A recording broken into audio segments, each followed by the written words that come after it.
sin jugar con esto. Bien, entonces ¿dónde nos quedamos? 15. 15. ¿Pero de qué ejercicio entiendes? Abajo. Pues es que me dijeron 889. A ver, ¿cuál fue el último que hicimos? Fue una aproximación lineal, perfecto. Vamos entonces ahora a trabajar con una aproximación lineal de forma numérica. Para ello vamos a hacer el ejercicio 22 o 24. Bueno, 22, 23 o 24. Cualquiera de los dos.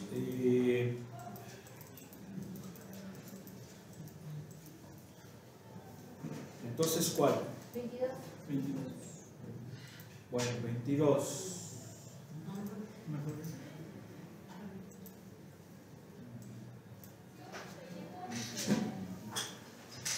Dice,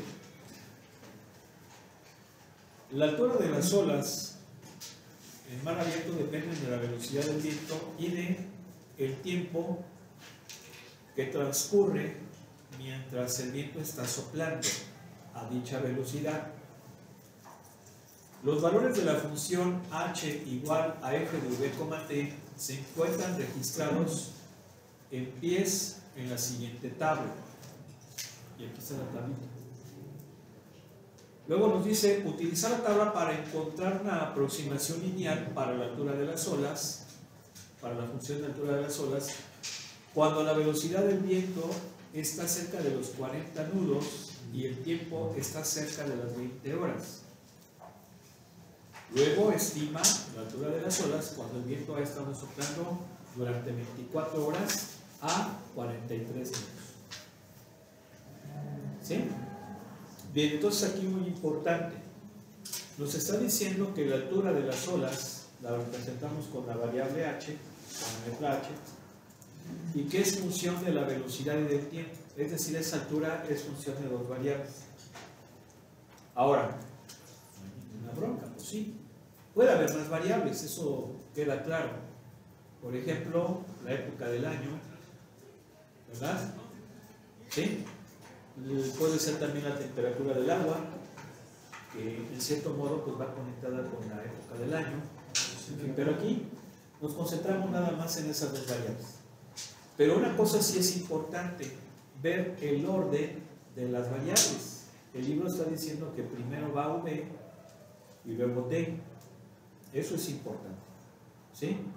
Si yo la pongo como T y luego V, en realidad no hay problema, siempre y cuando lo haya decidido antes de analizar el ejercicio. ¿Sí me explico, no? Ya una vez que yo lo voy a analizar, ahí sí ya es, a ver, así se estableció, perfecto, le empiezo a chambear. Para evitar confusión. ¿Cómo ven? Ah, chingo, está conectado. A ver, oye, pero si está conectada, ahí está la lucecita. A ver. Ah, no está, sí, pero no está haciendo contacto. No está haciendo contacto. Ahí está. Ahora sí, ¿verdad? Sí.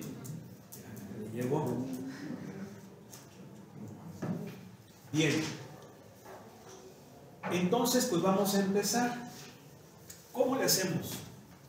Pues ya sabemos la formulita de la aproximación lineal. En este caso, la voy a poner así.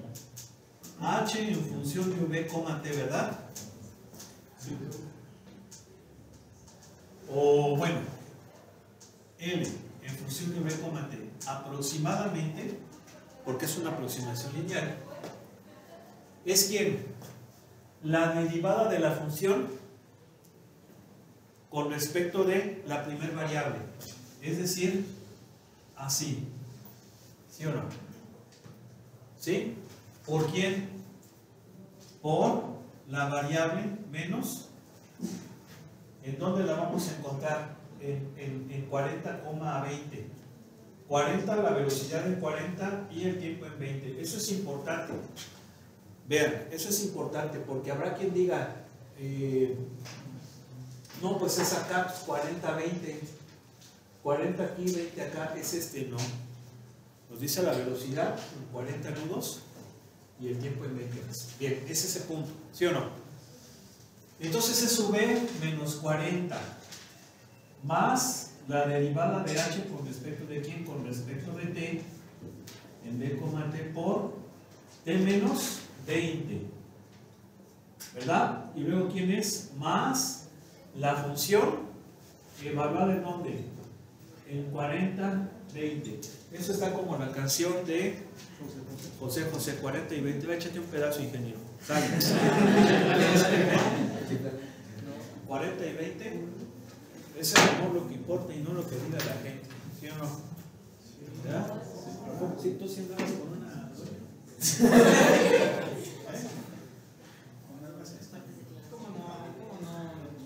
Ahí vas están. Por ejemplo, esta es la chica. ¿Quién tomó de la chica? ¿O Jennifer? Jennifer, perdón. Ya con una casota. Esta es mi Jenny. A ver, hágame el piojito. Yo no. ¿No hay genito? ¿Yo? ¿Si de gerencia? No, ¿qué pasó? Hay que changarle por uno. ¿Cómo ingeniero? Ya sí se ve que le gustan las chicas. Ahí están. ¿Cómo? ¿Verdad? ¿Cómo? ¿Cómo están? ¿Bien? Sale, entonces, ¿qué necesitamos? Encontrar las derivadas. ¿Sí o no? Sí. Las derivadas. Aquí una cosa importante. Si lo voy a poner así de una vez aquí, ya le pongo 40-20. ¿Sí? Sí. Todas evaluadas en el punto de tangencia. A fin de cuentas viene siendo eso. 40-20.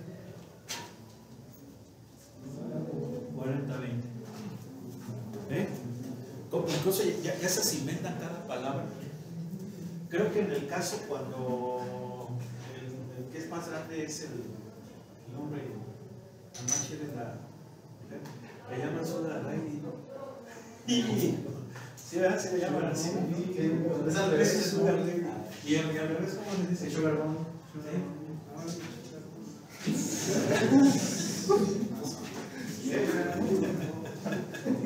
Oh, pues si lo que importa es lo que hay aquí adentro, hombre. Yo no.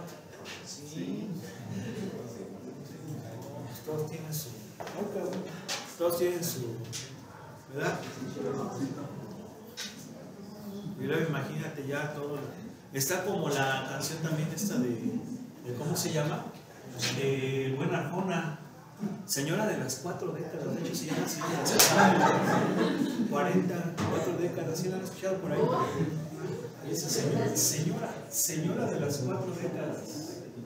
Y pisadas de fuego al andar, órale. ¿Verdad? ¿Sí o no? ¿Y luego qué? Su figura ya era la de los 20. Y luego señora,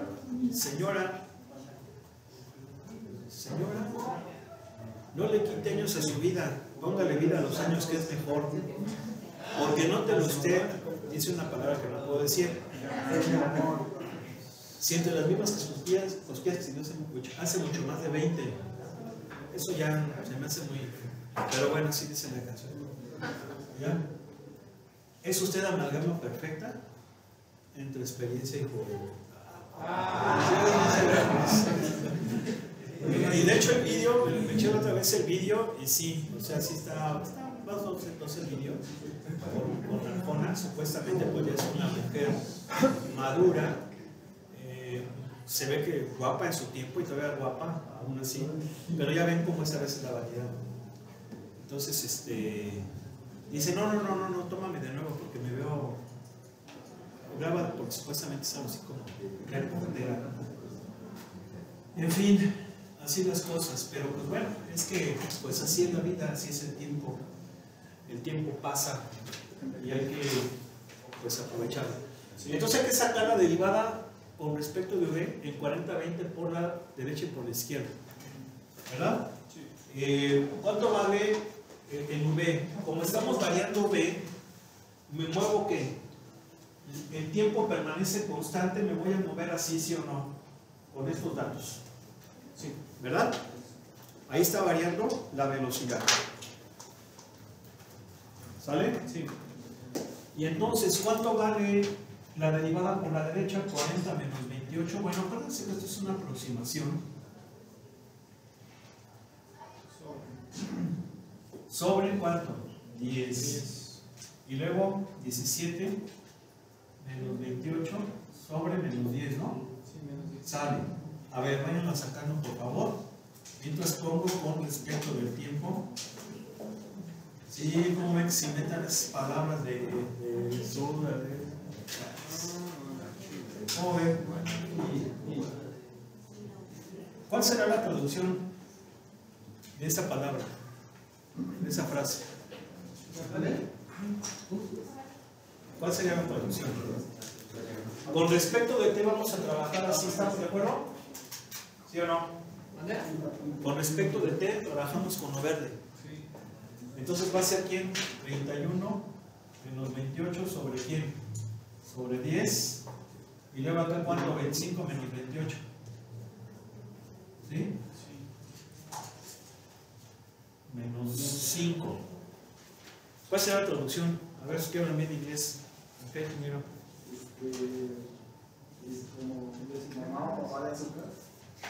Bueno, ese es así en español, pero coloquialmente ¿cómo sería? Papito querido, ¿no? Sí. Está como esa, hay una área de ópera, se llama Madame Butterfly. ¿Cómo? Creo que sí es Madame Butterfly de Giacomo Puccini, que tiene unas óperas padrísimas. Y es un área que se llama O mio bambino caro. Y dice, O mio bambino caro. Pero obviamente es una voz de mujer, o sea, pues, hay algo que hizo ser padre. Es muy conocida, O mio bambino caro, o papacito querido, así se traduce en español. O mio bambino caro. O mio bambino caro.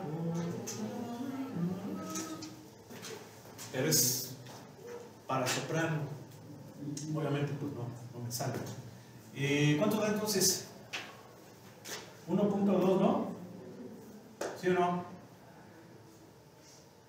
Y luego aquí da 1.1.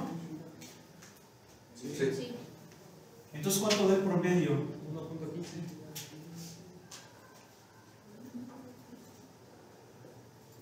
1.15. Bien. ¿Y acá cuánto me da? 31 menos 28. 3, ¿no? Sí. Me va a dar punto 3. Punto 3. ¿Y aquí? Punto 6. Punto 6. Entonces, ¿cuánto me da el promedio? Punto 45. ¿Punto 45? Sí. ¿Sí? Bien, entonces vamos a irle apagando para que puedan ir anotando. Recuerden que vale 28. A ver. Es que es este de acá. Recuerden que era 28 aquí, ¿verdad? 28. Entonces, ¿cómo va a quedar la aproximación lineal? Bueno, aproximadamente es ¿quién? 1.15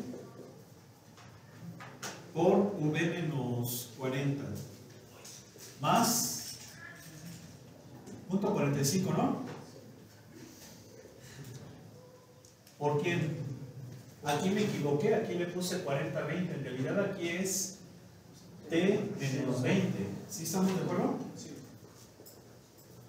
Más esto que vale 28. ¿Sí se fijan que es la formulita de la ecuación del plano? Porque a fin de cuentas la aproximación lineal era del plano, ¿verdad? Y obviamente aquí ¿qué hacemos? Pues cuentas 1.15 V menos, ¿cuánto es 1.15 por 40? 46. 46 más 1.45 por T Y luego punto 45 por 20 es 9, más 28. Entonces, ¿cuánto me da? Más punto 45t, más, menos 28, ¿no? No miento. Sería 55 más 28, 33. No, creo que me pasé de rosca. 23, ¿no? ¿O cuánto es, ingenieros? Es menos 46, menos 9, más 28. Es menos 27. Menos 27, perdón. Menos 27. Bueno, ahorita les digo la aproximación lineal.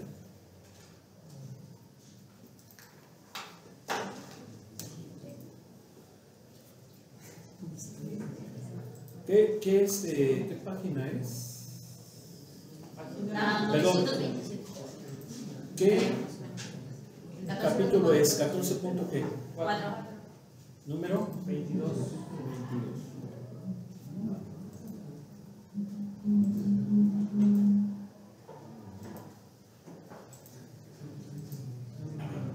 Dice que la aproximación lineal, bueno, no la simplifica, pero por ahí va. Entonces, pues no la simplifica. Entonces, fíjense bien. ¿Qué vamos a hacer ahora? Con esa aproximación lineal podemos estimar la altura de las olas para valores cercanos a 40-20. ¿Sí? 40-20. Por ejemplo, 39-18. A ver, aquí sí le voy a prender la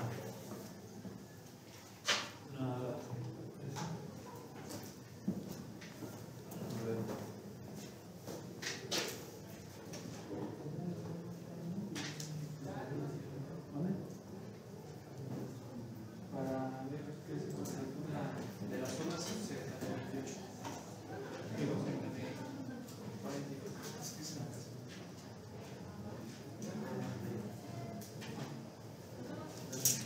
Sí, por ejemplo, me puede servir para 39-19, 35-17,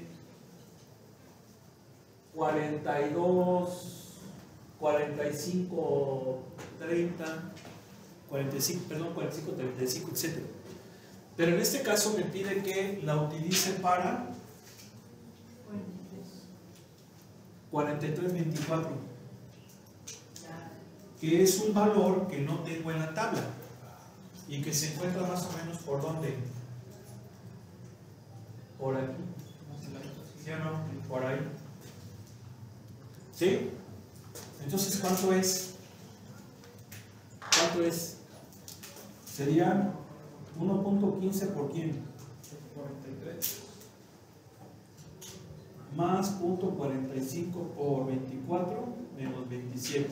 A ver, ¿cuánto da?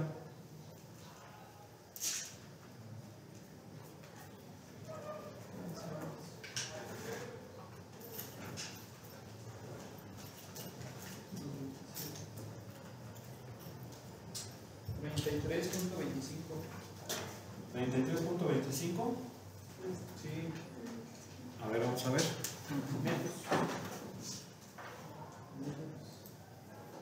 33.25 pies. Muy importante. ¿Sí o no? Perfecto, pues ahí está. Yo les comentaba, a ver, vamos a ver aquí esta de Madame Butterfly. Nada más que ver a ver si porque yo creo que este está muy jodido luego a veces. Mientras continuamos, agarren otro. Bueno, ya estos se hacen parecidos. Estos ya están interesantes, muy bonitos. Mira nomás, problemitas así de la vida diaria. Sale, mira nomás. Ay, no. Sale 33 a 37. Bueno, déjenme borrarle porque como que no se alcanza a verlo.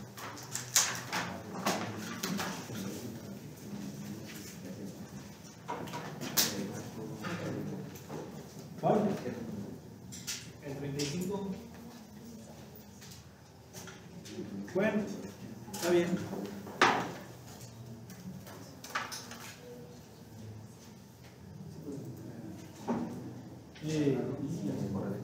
No, si estoy conectado a internet,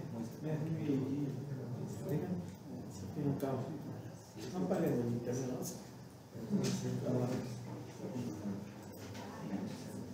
A ver, fíjense bien, este problema 35 es bastante interesante.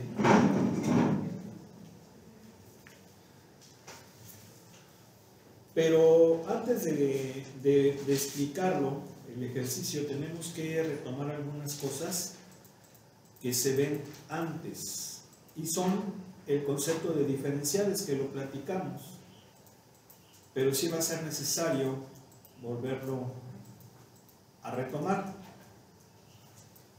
Entonces, ¿le pudieras apagar por favor al señor ingeniero? Gracias. Bueno, entonces esto de las diferenciales, ¿cómo es? A ver, cuando vimos cálculo diferencial, vimos derivadas con anotación de Leibniz o Leibniz, ¿sí? Que esta anotación hizo que el cálculo se entendiera perfectamente, porque si se utilizaba la notación de Newton, pues no, ¿sí? Era más complicado. Leibniz fue no solamente un genio, sino que fue un genio ordenado. Y esto es importante decirlo, porque a veces los genios son muy desordenados, ¿verdad? Su misma esencia, a veces la genialidad va acompañada de ese desorden, ¿verdad? Por eso suelen ser a veces personas un poquito desaliñadas, toscas a veces, como el mismo Newton. El mismo Newton pues era bastante huraño, ¿sí? Una personalidad a veces muy soberbia, pero ese es el prototipo o el estereotipo del genio. Sin embargo, no siempre es así. Hay genios que son personas sumamente agradables. Y podemos hablar de Euler, que fue un matemático que decían que era como el pan, ¿no? O sea, era como un viejito muy querido, ¿no? O sea, como bonachón, ya iba a decir Santa Claus, pero Santa Claus no existe, o sea, no sé, bueno, sí, pues, es que sí, pues en realidad, pues es uno, en fin, bueno, y otro de los que fue una persona muy de ese estilo fue, por ejemplo, el mismo Gauss. Gauss era una persona pues muy considerada, porque incluso en uno de los vídeos que yo les compartí se hablaba de que él había descubierto muchos teoremas, teoremas mucho antes que otros matemáticos, pero que no lo publicaba, y llegaban muchos matemáticos con él, dada su fama, y él sabía que ya lo había descubierto antes, pero no decía nada. ¿Para qué? Para que esta persona publicara. Entonces eso habla de una persona pues muy sencilla, muy humilde, muy considerada, muy pues consciente de su genialidad, pero al mismo tiempo de lo que es también el ser generoso. Yo lo pudiera llamar así, ¿no? ¿Sí? Y podemos hablar también de otros matemáticos geniales que pues tenían una personalidad como caballeresca, ¿no? Y ahí podemos hablar, por ejemplo, de Cauchy, ¿sí? Que es también un matemático muy importante, que era fiel a sus convicciones. Por ejemplo, Cauchy vivió después, poco después, bueno, vivió durante la Revolución Francesa, su niñez, pero su juventud fue después de la Revolución. Y Cauchy era un monarquista convencido. Por eso es que cuando se instala nuevamente el Imperio Napoleónico, ustedes lo saben, después de esa cosa llamada Revolución Francesa, pero después que se instala esa monarquía y posteriormente con la caída de Napoleón se vuelve a instaurar la República, pues él decide irse de Francia, se va y se autoexilia en Italia. ¿Por qué? Porque él era un convencido idealista. Él no traicionaría sus ideas, ¿sí? Muy religioso él también, porque siempre decidió enseñar en escuelas de órdenes religiosas. Entonces, muy convencido. Entonces, en el caso, por ejemplo, de Leibniz, por eso yo estoy en contra de eso que decía en el vídeo, que era mujeriego, para nada. Yo creo que eso no era así. Él era una persona muy ecuánime, una persona muy consciente de lo que implicaba, pues, el valor, ¿no? Bien. Entonces, ¿por qué les comento esto? Porque sabemos que eso es la derivada. ¿Y la derivada qué es? La derivada es una tasa de cambio, pero de cantidades muy pequeñas. El pariente cercano que tiene esta notación genial de Leibniz es esta, el dy entre delta x. ¿Qué diferencia hay entre esto y esto? Bueno, en esencia son lo mismos porque son una tasa de cambios, pero la gran diferencia es que esta tasa es entre cantidades que pueden ser pequeñas o grandes y esta entre cantidades muy pequeñas. Entonces, existirá una relación entre delta y y dy y delta x y delta x, perdón, delta x y dx, y sí, en esencia son lo mismo, implican cambios, pero este cambio es mediano, grande o pequeño, pero este ya es muy pequeño, ¿sí? Por eso es que estas se llaman diferenciales y estas se llaman incrementos. Ahora, los incrementos, nosotros tenemos la idea de que los incrementos son cuando aumentan, no necesariamente así. Una disminución también es un incremento, pero es un incremento negativo. Se está incrementando una cantidad negativa. Y eso hay que entenderlo porque sabemos de la derivada por la derecha y la derivada por la izquierda. ¿Sí o no? ¿Sí? Entonces el concepto de incremento implica ese símbolo en el cambio, ese signo, más bien ese signo en el cambio. Entonces estas son diferenciales, y estos son incrementos. ¿Sí? Por eso es que en algunos libros esto le llaman cociente medio de incrementos y este cociente instantáneo de incrementos. ¿Ok? Bien. Eso es en cálculo diferencial, pero ¿qué pasa en cálculo de varias variables? Derivadas parciales. Bueno, yo sé que una derivada parcial por la notación de Jacobi, que ya comentamos que es así. Algunos libros dicen que Jacobi, este matemático alemán, no fue el que dio esta nomenclatura, que es una D deformada, sino que fue un matemático que se apellidaba Legendre, ¿sí? Un matemático francés, pero quien la popularizó mucho fue Jacobi, ¿sí? Porque él descubrió unos operadores matemáticos importantes, el jacobiano, por ejemplo, ¿no? Entonces le dio mucha difusión a esta notación. Entonces sabemos que esto es el símbolo para la derivada parcial. Entonces, ¿habrá una conexión entre esta cosa con esta cosa y de esta cosa con esta cosa? Y la respuesta es que sí, son cambios. Nada más que esto ya sería en el cálculo de una variable, ¿verdad? Y esto sería en el cálculo multivariable. Es una variación parcial. ¿Sí estamos de acuerdo? Sí. Entonces, si yo, por ejemplo, tengo que z, más bien, incluso aquí en vez de y le voy a cambiar a z, porque acuérdense que en cálculo de dos variables, x y y son variables independientes, y la z es la dependiente.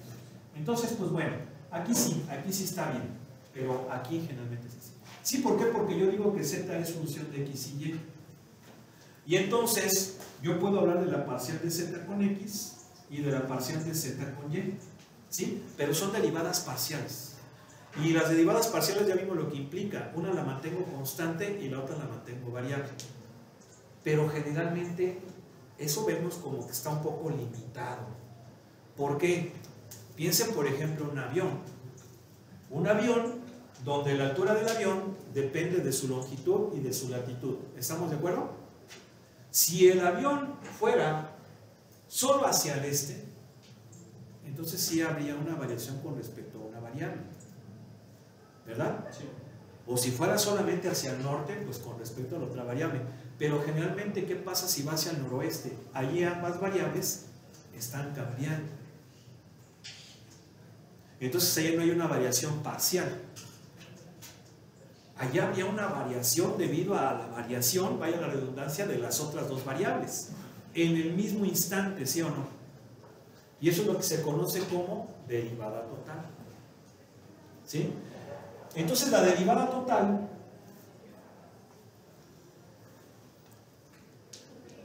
bueno, ahorita no, eso viene después, pero habría una diferencial total, no una diferencial parcial, sino una variación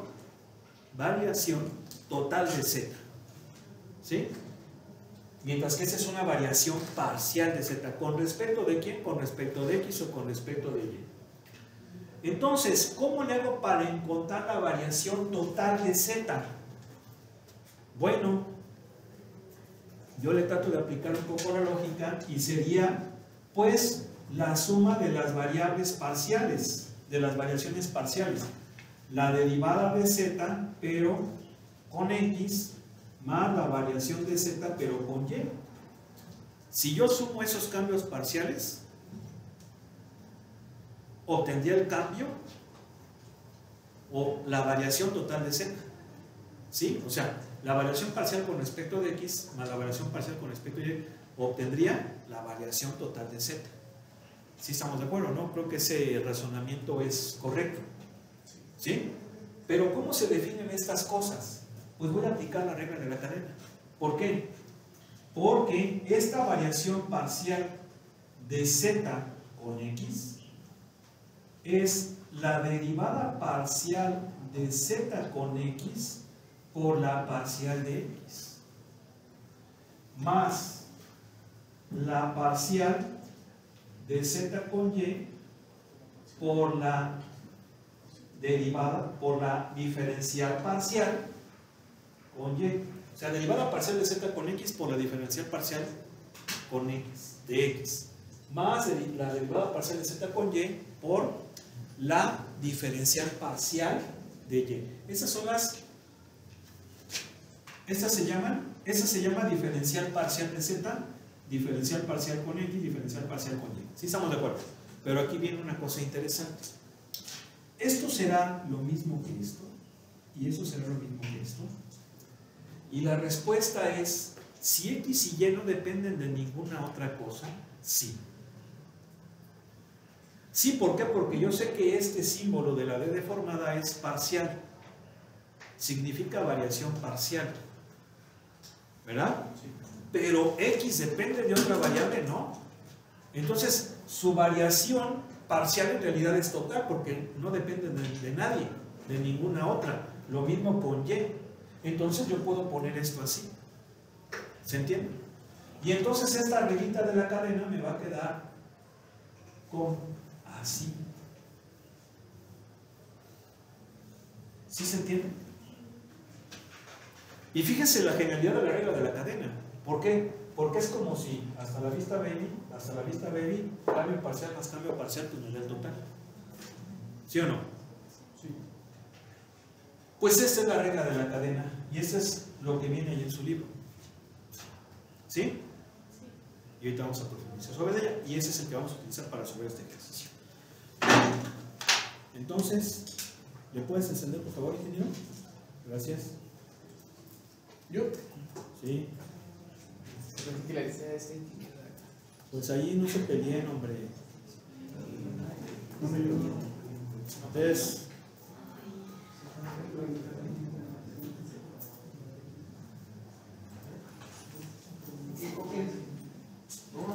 vamos a ver el ejercicio. Fíjense bien.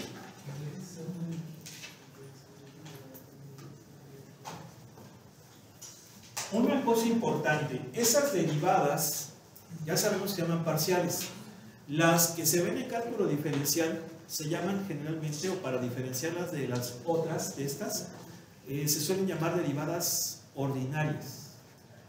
¿Sí? Por eso la materia de ecuaciones diferenciales van a ver puras ecuaciones diferenciales ordinarias.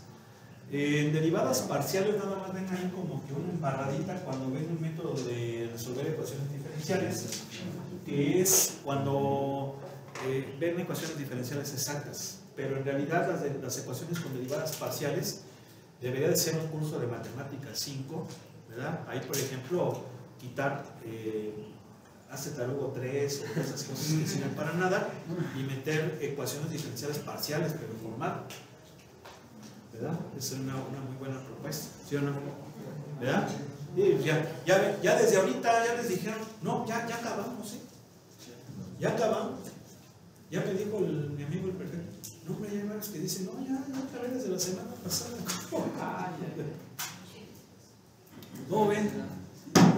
Y aquí vamos a acabar. Yo quisiera que se alargara esto.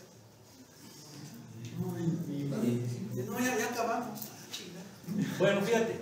A ver, este ejercicio, fíjate, dice, usa diferenciales para estimar la cantidad de estaño en una lata cerrada con diámetro de 8 centímetros, altura de 8 centímetros, si el espesor del estaño es de 0.04 centímetros. Pero hay que usar ecuaciones diferenciales parciales. ¿Cómo le vamos a hacer? Bueno, una cosa, vamos a pensar en esto. Me da, yo tengo una lata, ¿sí o no? Sí. Bien, esta es la parte de adentro, lo que debe de encerrar la lata. Lo que debe de encerrar la lata tiene un diámetro de 8 centímetros y una altura de 12 centímetros. ¿Sí estamos de acuerdo? Eso es lo de adentro.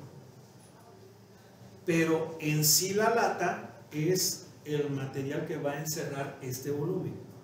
Yo puedo calcular el volumen con la formulita de la primaria. Pi por L al cuadrado por altura. Y me da lo de adentro, pero no es lo de la lata. Yo necesito conocer la cantidad de material. ¿Se entiende? Entonces, ¿cómo le hago? Bueno, pues se puede hacer con formulitas de la primaria. Esto es cierto. Si, por favor, págale, si yo soy bien abusado, porque yo me acuerdo que en la primaria sabíamos, éramos bien buenos para las matemáticas, llevábamos el libro alfa, ya sabías volúmenes, áreas laterales, áreas totales, conversiones, interés. No sé si llevaron ustedes ese libro, el libro alfa. Excelente libro. No, hombre, olvídate, no te aburrías. No te aburrías. Es más, todas esas tonterías de Netflix estarían en quiebra, en bancarrota, porque nadie los vería. Yo mejor me voy a poner a estudiar. ¿Verdad? Entonces, si tú lo hicieras de esa forma, cualquier niño de primaria de ese entonces diría, puedo sacar el volumen de la lata muy fácil. Saco el volumen interior y luego yo sé que qué cosa que va a aumentar, ¿verdad? Por el espesor, ¿verdad? Va a aumentar por el espesor. Luego saco el volumen exterior y si resto el exterior menos el interior me da la cantidad de material de la lata. ¿Sí o no? Sí. Y cualquier niño lo haría con la formulita de pi por L al cuadrado por altura. Y si lo hacen así les va a dar. Pero no lo vamos a hacer así, lo vamos a hacer con cálculo. Entonces, ¿cómo es con cálculo? Yo quiero conocer la variación, la cantidad de estaño es cuánto va a cambiar el volumen, ¿sí o no? ¿Por qué? Porque hay un volumen inicial que es lo de adentro, pero luego, debido a que van a aumentar el radio y la altura, debido al espesor, entonces va a variar el volumen. Y yo lo que voy a calcular es ese volumen, ¿no? ¿Sí o no? Sí. Entonces, tenemos 3 minutos.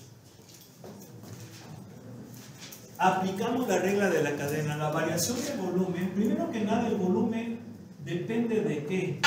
De 2 variables, del radio y de la altura. Porque yo sé que el volumen es pi por radio al cuadrado por altura. ¿Sí o no? Sí.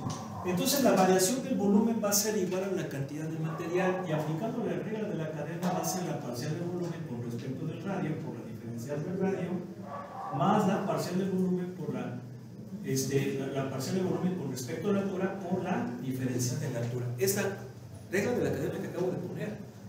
¿Sí o no? Sí. Entonces, ¿cuánto vale la parcial del volumen con respecto del radio? Pues es 2pi por radio por altura. Y la parcial del volumen con respecto de la altura, ¿cuánto vale? Pi por radio al cuadrado. ¿Sí? No hay igual. Pero, una cosa muy importante. Yo esto lo voy a evaluar ¿en dónde? Me dice que el radio vale 4 centímetros y la altura vale 12 centímetros. Tengo que hacerlo así. ¿Por qué? Porque eso es para cualquier valor. Aquí ya voy a evaluar para estos valores. Si yo no lo hago así, entonces no estoy siendo claro en la forma en cómo resolver los problemas. Y eso es lo que importa en matemáticas. Entonces sería 2pi por 4 centímetros por 12 centímetros. ¿Sí? Y luego la variación del volumen con respecto de la altura, igual, cuando el radio es de 4 centímetros y la altura de 12 centímetros, ¿cómo me va a quedar? Pi por 4 centímetros al cuadrado, ¿no? ¿Sí? Bien. Entonces, ¿cuánto me da esto? Rápido. 8 por 12. 96 centímetros cuadrados. ¿Esto cuánto me da? 16 pi, perdón, aquí son 96 pi. No oigo. 16 pi centímetros cuadrados. Entonces, ahora sí, la variación del volumen, cuando, fíjense cómo lo puse, R,H, entonces es 4,12, es esto que ya lo saqué. ¿Cuánto me dio? 96. Más, perdón, por, ¿cuánto cambió el radio? Para ver cuánto cambió el radio, pones tu ojito aquí. Esta es la forma inicial y esto es con el espesor. ¿Cuánto cambió? Pues lo que viene siendo el espesor, 0.4. ¿Sí es 0.4, no? Sí. 0.4 centímetros. No, perdón, pero no es aquí. Es, ¿dónde? Abajo. Aquí. 0.04 o 0.4. 0.4. 0.04. Bien, más, ¿cuánto me dio esto? 16 pi por, ¿cuánto cambia la altura? Ojo, aquí la altura, pongo mi ojo aquí y lo que veo es 2 veces, ¿sí o no? Sí. Arriba y abajo. Entonces, ¿cuánto va a ser? 0.08. Bueno. A ver, entonces, pues sáquenselo. Ya no le pongan aquí centímetros, total. Ponemos centímetros cúbicos. ¿Sí? ¿Cuánto da? 96 por 0.04, ¿no sale?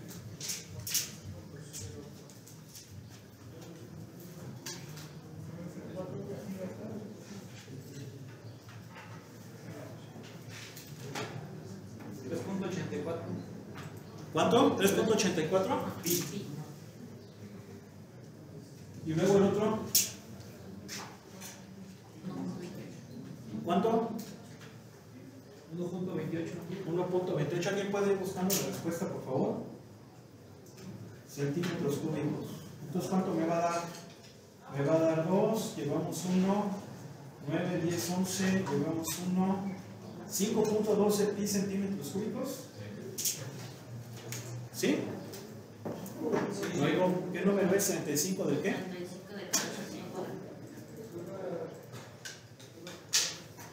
16. No, a ver, dice que son 16 centímetros cúbicos. Sí. Son. Ese es por el pi. Ok, ya. Sí, ok. Ahí está. Entonces fíjense cómo lo hicimos un cálculo. Pero si lo hacen con las formulitas de la primaria también va a dar. ¿Vale? Bueno, que pasen buena tarde.